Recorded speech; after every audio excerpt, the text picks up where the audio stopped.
Hi everyone! Welcome back to my YouTube channel. Kung bago ka pa lang dito, don't forget to hit that like button and subscribe for more helpful tutorial. In this video guys, let's talk about error na account, which is account doesn't exist in Liris, no? So as you can see, pareho dyan, hindi nag-exist kahit meron naman tayong PRC email. So katulad yan, example. So ano kaya ang mga posibleng dahilan nito? So may notice po.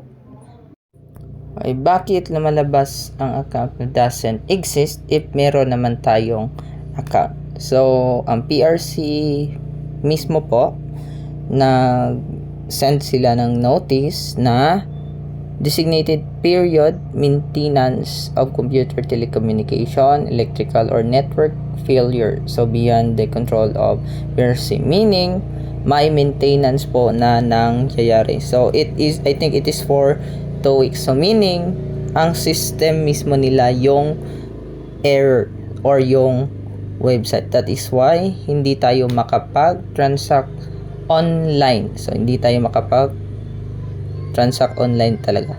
So, another reason po bakit nag-i-error ang account natin, or usually nag-i-error ang account, or may word na account doesn't exist, pwede naman pong hindi pa talaga nagawa yung account, or hindi pa na-create yung account mismo sa Gmail, or di kaya mali ang na-type na email mo or Gmail. Isa din yan sa mga rason.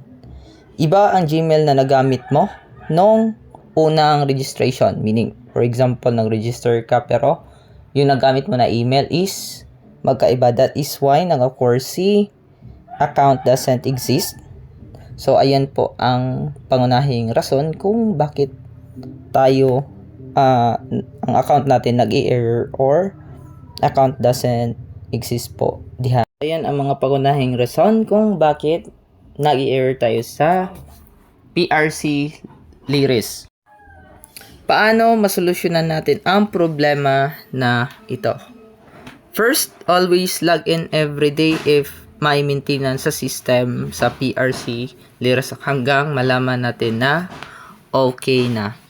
And you can also contact the PRC regarding sa problem nyo sa account. Then lastly, check your account or Gmail if nagkatugma ba ito sa unang registration mo sa pag-take ng exam. And that ends our video. Kung nakatulong ang video na ito, don't forget to like, share, and subscribe for more helpful tutorial sa atin. Thank you and God bless for watching. Just comment down below if may mga katanungan po tayo. Okay, thank you and goodbye.